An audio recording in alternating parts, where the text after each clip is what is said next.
Sarah woke up to white ceiling tiles and the smell of antiseptic. Her left eye wouldn't open. Her mouth tasted like copper. When she tried to sit up, pain exploded through her ribs so intense she gasped. "Don't move," a voice said from her right. Deep, concerned, unfamiliar. She turned her head carefully and saw him for the first time. One of the Kong twins, though she didn't know which. He sat in the chair beside her hospital bed like he'd been there for hours. His expensive suit rumpled, dark circles under his eyes. "Who are you?" she whispered. Something flickered across his face. "I'm Juno. Junho. I found you last night." He leaned forward. "I need you to tell me who did this to you." Before she could answer, the door opened and another man entered. Identical face but everything else different. Colder eyes. More controlled posture. This one looked at her like she was a problem he needed to solve.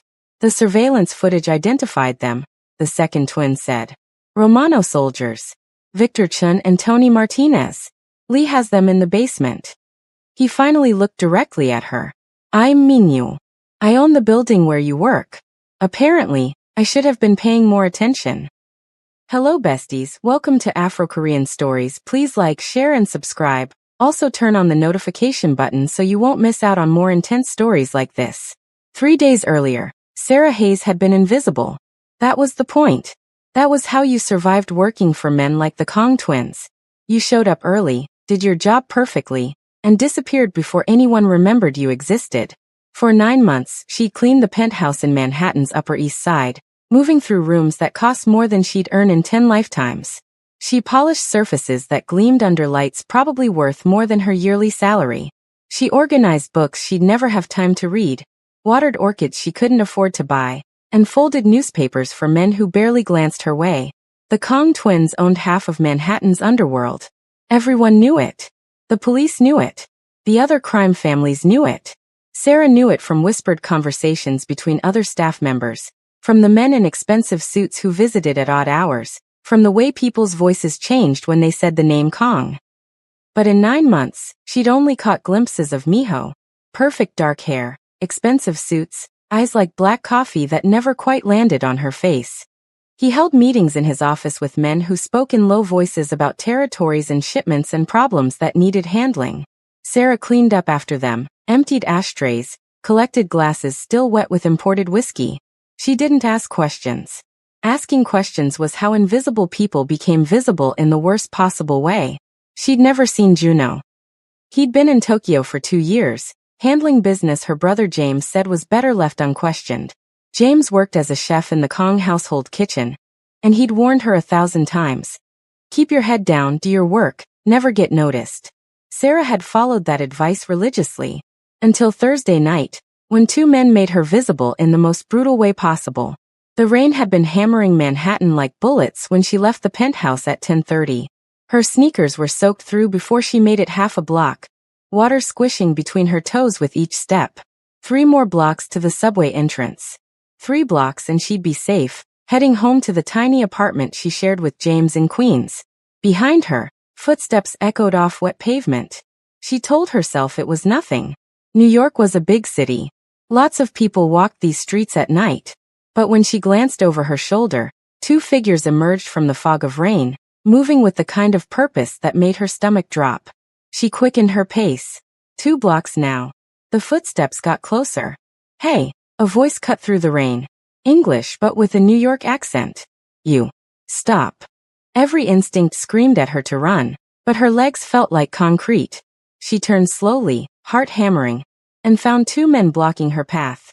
One was bald with eyes cold enough to freeze blood. The other was broader, taller, with a scar cutting through his left eyebrow. "Evening," the bald one said, stepping closer. His companion moved to cut off her escape route. "Where you going so fast?" "Home." Sarah's voice came out steadier than she felt. "Please, I don't want trouble." "No trouble." The man smiled, but it wasn't friendly. His eyes dropped to her chest, to the gray polo shirt visible beneath her jacket, to the small silver logo embroidered there. His smile vanished. "Wait. That uniform."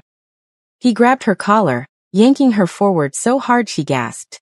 "You work at that building, don't you? The big one on 5th Avenue. You work for the Kong twins." Ice flooded her veins.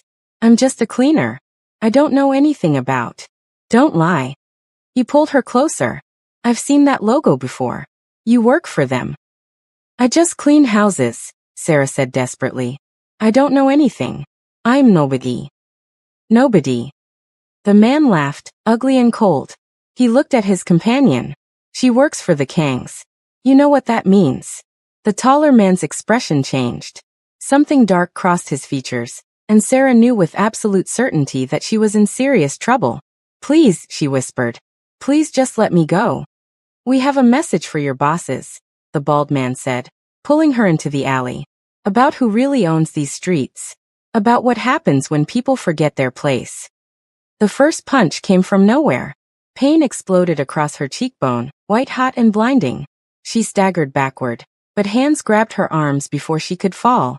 Fingers dug into her flesh hard enough to bruise, hard enough to leave marks she'd see for weeks. This is what happens when people think they can just walk through our territory like they own it, the bald man hissed in her ear. When they think working for the Kangs makes them untouchable. The second hit caught her ribs.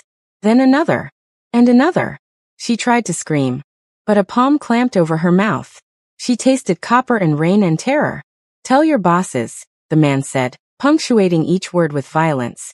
That Midtown belongs to the Romano family now. Tell them we don't forget. Tell them. Something cracked in her chest.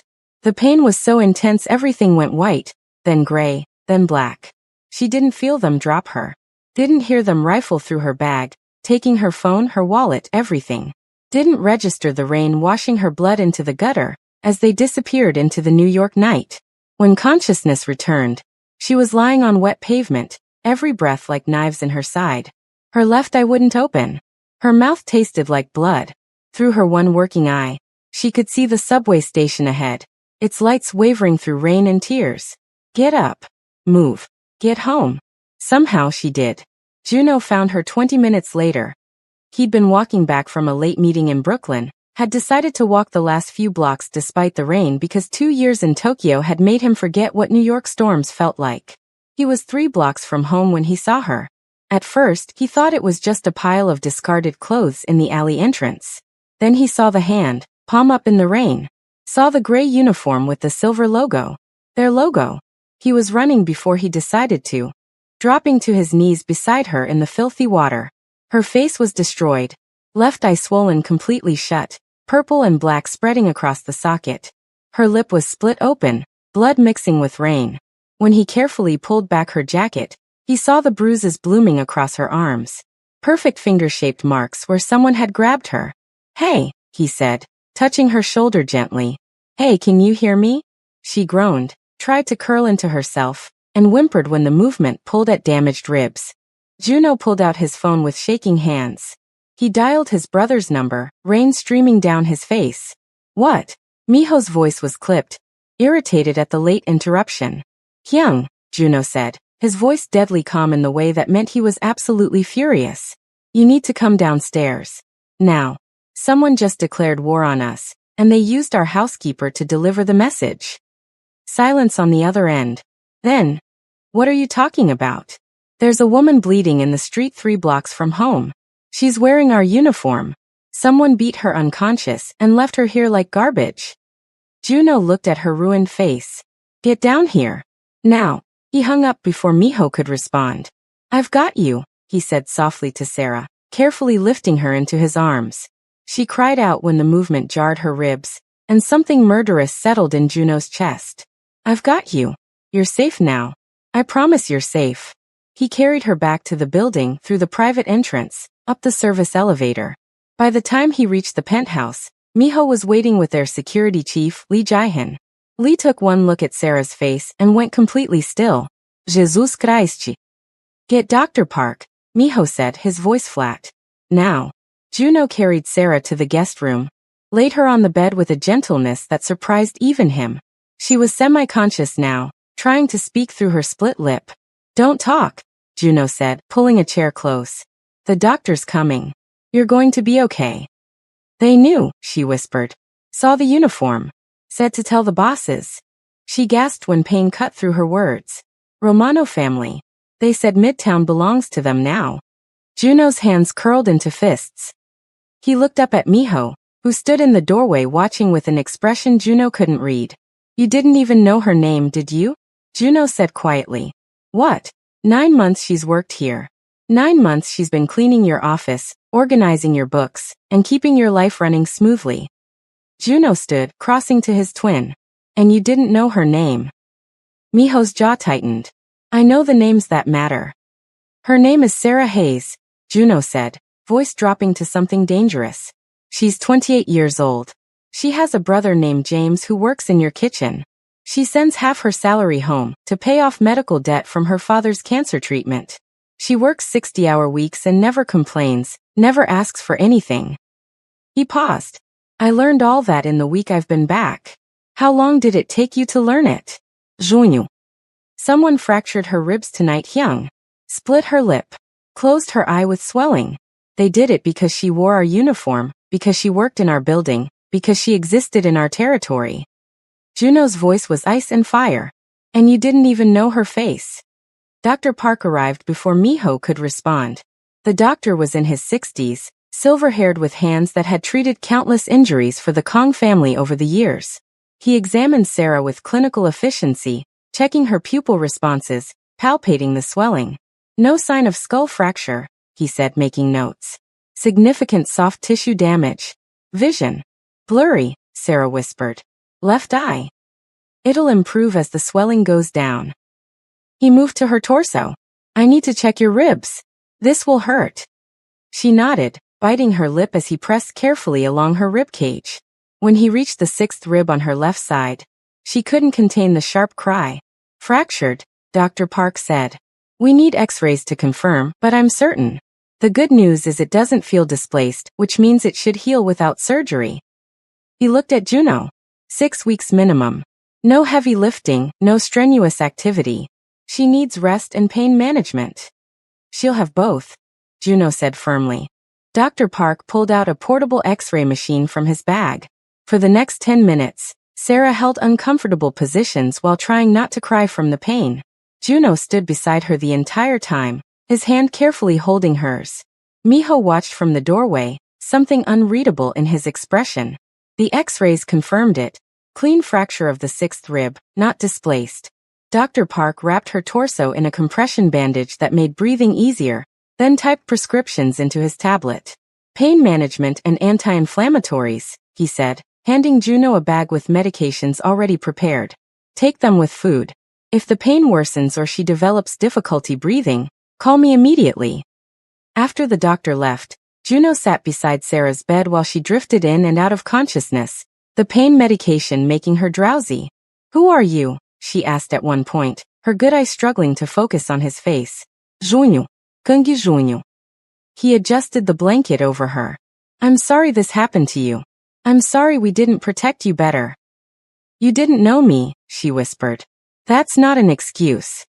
His voice was rough. You worked for us. That should have been enough. She was quiet for a moment. Your brother doesn't even know what I look like, does he? Juno didn't answer, but his silence was confirmation enough. It's okay, Sarah said softly. I'm invisible. That's the job. Not anymore. Juno's voice was firm. After tonight, you're never invisible again. I promise you that. She fell asleep before she could respond. In the hallway outside, Juno found his brother standing at the windows, looking out at Manhattan's glittering sprawl. Lee pulled the surveillance footage, Miho said without turning around. Victor Chun and Tony Martinez. Both Romano soldiers, low-level enforcers. They were following orders. From who? Frank Romano himself, according to the chatter Lee's picked up. Miho's reflection in the glass was perfectly controlled. He's testing our boundaries. Seeing if we'll respond. Oh, we'll respond, Juno said, voice deadly quiet. I want them here by midnight. Both of them. Already done. Lee has teams out now. Miho finally turned to face his twin. But we need to talk about the woman. Her name is Sarah. Fine. Sarah. Miho's expression was unreadable. You're getting attached. Someone needs to. Juno crossed his arms. You've had her working here for 9 months and didn't bother learning basic facts about her existence. I have 300 people working for this organization, Miho said. I can't know everyone's life story. She's not everyone. She's in your home every day. She touches your things, organizes your space, keeps your life running. Juno stepped closer. And you never once looked at her face long enough to remember it. Miho was silent for a long moment. Then, you're right. The admission clearly cost him something. Juno saw it in the way his brother's jaw tightened, the way his hands curled slightly at his sides. I should have paid attention, Miho continued quietly. I should have known who worked in my home, should have ensured their safety. That's on me. He met Juno's eyes. But now I know. And now I'll handle it. We'll handle it, Juno corrected. Both of us. Why? Miho studied his twin carefully. You've been back a week and you're already ready to go to war over a woman you just met. Why? Juno thought about finding Sarah in the rain. About the way she'd looked so small and broken in his arms. About the sadness in her eyes even before the attack. The kind of sadness that came from carrying weight no one else could see. Because someone needed to see her, he said finally. And it should have been you, Hyung. It should have been both of us. But since you were too busy building your empire, I guess it had to be me. The words hung between them, sharp and true. Before Miho could respond, Lee appeared in the hallway. We have them. Chun and Martinez. They're in the basement. Both twins turned to him. Good, Miho said. Get Sarah's brother. I want him there when we question them. Why? Juno asked. Because he deserves to see what happens to people who hurt his sister. Miho's voice was cold. And because I want him to understand that working for us means something. That we protect our people, even when we should have been protecting them better all along. The basement interrogation room was stark concrete and industrial lighting. Victor Chun and Tony Martinez knelt in the center with their hands zip-tied behind their backs, both bleeding from cuts Lee's team had given them during pickup. 2 guards flanked the door, guns visible at their waists. James Hayes stood against the wall, his face pale but his eyes burning with the kind of fury that came from seeing his sister broken. The twins entered together, moving with the synchronized precision of people who'd spent 32 years reading each other's thoughts. Victor, the bald one, looked up and his face went ashen. Mr. Kong. Mr. Kong. Please, we can explain. Explain what? Juno's voice was soft, dangerous. Explain how you beat a woman unconscious for walking home from work? Explain how you fractured her ribs and split her lip, and left her bleeding in the rain. We were just following orders, Tony said desperately. Romano said to send a message. Said you were getting too comfortable, needed to be reminded that. What? Miho interrupted, his voice like ice. That Midtown belongs to him? That we've gone soft. He crouched down to eye level with the kneeling men. Let me tell you something about messages. When you want to send a message to me, you send it directly. You don't use innocent people as your delivery system. She wasn't innocent, Victor said quickly. She works for you. She's part of your organization. She cleans floors. James spoke for the first time, his voice shaking with rage. My sister cleans floors for a living. She works 60 hours a week to pay off medical debt. She's never hurt anyone, never caused trouble. She just existed in the wrong place at the wrong time. Who is this? Tony looked confused. James Hayes, Miho said quietly. Sarah's brother. He works in my kitchen. Has for 3 years. Loyal, hard-working, never asks for anything. He paused. His sister was the same way. Invisible, reliable, someone who just wanted to do her job and go home safely. We didn't know, Victor said desperately. We didn't know she had family. We were just supposed to scare someone, show that Romano could reach into your territory. You fractured her ribs, Juno interrupted, his voice dropping to something lethal. You closed her eye with swelling. You left bruises shaped like your fingers on her arms. That's not scaring someone. That's attempted murder. Please, Victor was crying now. Please, Mr. Kong, I have a family. 2 kids. A wife. Please. So did she, Miho said. Her father died 18 months ago from cancer. Her mother is alone in Lagos. Her brother, he gestured to James, is right here, watching you beg for the mercy you didn't show his sister. The silence that followed was absolute. What do you want to do with them? Miho asked James quietly. They hurt your sister. You have a say in what happens next. James looked at the two men kneeling on the concrete. Looked at their fear, their tears, their desperate pleas. Then he looked at his sister's employers, now that both twins were involved, and saw something he'd never seen before. They cared. Not just about territory or messages or power. They actually cared that Sarah had been hurt. I want them to know what it feels like, James said finally. To be helpless. To hurt. To be afraid. Juno nodded once. Done. Wait. Miho held up a hand. There's something else we need from them first. He looked at Victor and Tony. Who else knows about this? Who else did Romano tell about his plan to push into our territory? Just us, Tony said quickly. Just the two of us. Romano wanted it quiet, didn't want word getting out before. Before what? Before he could gauge your response. Victor was talking fast now, desperate to give them anything useful. He said if you didn't respond hard, if you let this slide, it would prove you'd gone soft. That other families would see weakness, and start pushing into your territories too. And if we did respond hard? Juno asked. Then he'd know you were still dangerous. Still worth negotiating with. Tony swallowed hard. This was a test, Mr. Kong. Just a test to see where you stood. Miho and Juno exchanged a look.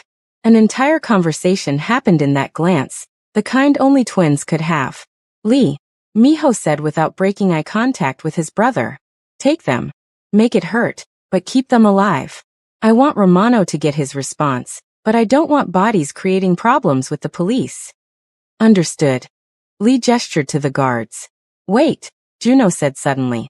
He crossed to Victor, crouched down so they were eye level. What's her name? What? The woman you beat. Say her name. Victor's face went blank. I don't know her name. Exactly. Juno Sotod. You put your hands on her. You broke her bones. You left her bleeding in the rain. And you never even bothered to learn her name. His voice was soft, deadly. Her name is Sarah Hayes. She's 28 years old. She works 60 hours a week. She has a brother who loves her. She has a mother in Nigeria who calls every Sunday. She matters. He stepped back. Now you can go. The men were dragged away, Victor sobbing, Tony silent. The door closed behind them with a heavy thud. James stood against the wall, shaking. Come here, Miho said, not unkindly. James approached cautiously. Up close, he could see that both twins were furious. Juno's rage burned hot and visible, while Miho's was cold and controlled, but no less intense. Your sister will recover, Miho said. Dr. Park confirmed the rib will heal completely in 6 weeks. The bruises will fade. Physically, she'll be fine. And mentally? James asked quietly. That's harder to predict, Juno admitted. Trauma like this changes people. Makes them afraid of things that never scared them before. Makes them see danger everywhere. We'll help her through it, Miho said firmly. Whatever she needs, therapy, time off, relocation if she wants it, we'll provide. This happened because she worked for us. That makes her our responsibility. James studied both twins. You really didn't know her, did you? Before tonight? No, Miho said simply. I didn't. That's something I have to live with. But I did, Juno said. I've been back a week and I saw her every day in the kitchen when I'd grab coffee. Saw the sadness in her eyes. The way she moved through the world like she was trying not to take up space. He paused. I should have said something sooner. Should have made sure you knew who she was. Why? James asked. Why does it matter if you knew her or not? She's just staff. No, both twins said simultaneously. Miho continued. She's not just staff. Not anymore. After tonight, everyone in this organization will know her name. Will know that touching her means answering to us. Both of us. She'll never be invisible again, Juno added quietly.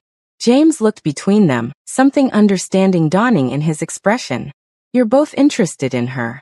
It wasn't a question. Neither twin denied it. This is going to get complicated, James said. Probably, Miho agreed. But first, she needs to heal. Everything else can wait. But you know what can't wait? Your subscription to this channel. Look, I see you there, watching this story unfold, getting invested in Sarah, Miho, and Juno. You're feeling their pain, their connection, their tension. But here's the thing, if you're not subscribed, if you haven't hit that notification bell, You're basically telling me this story doesn't matter to you. That all the hours spent crafting these emotions, these characters, these moments, they mean nothing. Is that really how you want me to feel? Come on, bestie. Hit that subscribe button. Turn on notifications. Show me you care about where this story goes. Because I promise you, what happens next will break your heart in the best way possible. Upstairs, Sarah woke to find both twins sitting in her room. Juno occupied the chair beside her bed like he'd been there for hours. Miho stood by the window, looking out at the city but clearly listening. Hey, Juno said softly when he noticed her eyes open. How are you feeling? Like I got hit by a truck, Sarah whispered. Her throat was dry, her voice rough. What time is it? 3 a.m. Miho turned from the window. You've been asleep for about 5 hours. The pain medication Dr. Park gave you is strong. She tried to sit up and immediately regretted it. Pain flared through her ribs, sharp and intense. Don't. Juno was on his feet instantly, gently guiding her back down. You have a fractured rib. Any movement is going to hurt for a while. Sarah closed her eyes, tears leaking from the corners. Not from pain, though that was bad enough. From the overwhelming reality of what had happened, of where she was, of these two men sitting vigil over her like she mattered. Why are you here? She asked quietly. Where else would we be? Juno's voice was gentle. I'm just a housekeeper. You don't need to. Stop, Miho interrupted, crossing to her other side. Stop saying you're just anything. You work for us. You were attacked in our territory while wearing our uniform. That makes this personal. She opened her good eye, looked at him clearly for the first time. He was handsome in a sharp, dangerous way. All precise angles and controlled power. Everything about him screamed discipline, from his perfectly styled hair to his immaculate suit despite the late hour. Then she looked at Juno. Same face, completely different energy. Where Miho was ice, Juno was fire. His suit was rumpled, his hair slightly messy like he'd been running his hands through it. His eyes held a warmth that Miho's didn't. A gentleness that seemed at odds with the violence she knew he was capable of. I don't understand, she whispered. 9 months I've worked here in Mr. Kong. She looked at Miho. You never even looked at me. Not once. Why now? Miho was quiet for a long moment. Then, because I should have. Because I was so focused on building and maintaining power that I forgot to pay attention to the people who made that power possible. His voice was rough. Because you deserved better than invisibility, and I failed you. The men who did this, Sarah said. What happened to them? They're being handled, Juno said carefully. What does that mean? It means they'll understand what happens when you hurt someone under Kong protection, Miho said. It means Romano will get his message, and it won't be the one he was expecting. Sarah absorbed this. She should have been horrified. Should have been afraid of what being handled meant in the context of the criminal underworld. Instead, she felt something else entirely. Protected. For the first time since her father died, since the debt collectors started calling, since she'd started working herself to exhaustion just to stay afloat, someone was protecting her. I want to see them, she said suddenly. Both twins went still. What? Juno asked. The men who attacked me. I want to see them. I want them to see me as a person, not just a message. Absolutely not, Miho said firmly. You're injured, traumatized. I'm angry, Sarah interrupted. I'm furious. They beat me unconscious and left me in the rain like garbage, and I want them to know I'm not just somebody they used to send a message. I'm a person. I have a name. I matter. Silence filled the room. No, Miho said finally. What happens in that basement isn't for your eyes. It's dark, Sarah. Darker than you can imagine. They already touched me, her voice cracked. They broke my ribs and split my lip and left me bleeding. I want them to see what they did. I want them to know I'm not invisible. Juno looked at his brother. Another wordless conversation. If we allow this, Miho said slowly, you can't unsee it. You can't know what we do to people who cross us. It will change how you think about us, about this organization. Maybe I want it to change, Sarah said quietly. Maybe I'm tired of being invisible, of accepting scraps, of acting like I don't deserve to take up space in the world. Juno reached out, carefully took her hand. You deserve to take up all the space you want. You don't need to see violence to prove that. But I want to, she insisted. Please. Let me do this. The twins exchanged another look. Finally, Miho nodded. Juno will take you, he said. I'll make sure everything is ready. 30 minutes later, Sarah stood in a freight elevator with Juno supporting most of her weight. The compression wrap around her ribs made breathing easier, but every movement still sent sharp pains through her left side. You can change your mind, Juno said quietly. No one would think less of you. I won't change my mind. The elevator descended into the building's basement levels, into spaces Sarah had never known existed. When the doors opened, Lee was waiting. She shouldn't be here, Lee said, looking at Juno with concern. I know, but she asked. Juno's arm tightened around Sarah's waist. Make sure it's clean. I don't want her seeing more than necessary. Lee nodded and led them down a concrete hallway to a heavy metal door. He opened it. The room beyond was exactly as Sarah had imagined, and nothing like it at the same time. Stark. Clinical. Two men kneeling in the center with zip-tied hands, both bleeding but conscious. Miho stood to one side, perfectly still, watching them with predatory focus. Two guards flanked the door. If you're still here, if you're hooked on Sarah's journey and the twin brothers, and curious about what's coming next, please hit that subscribe button.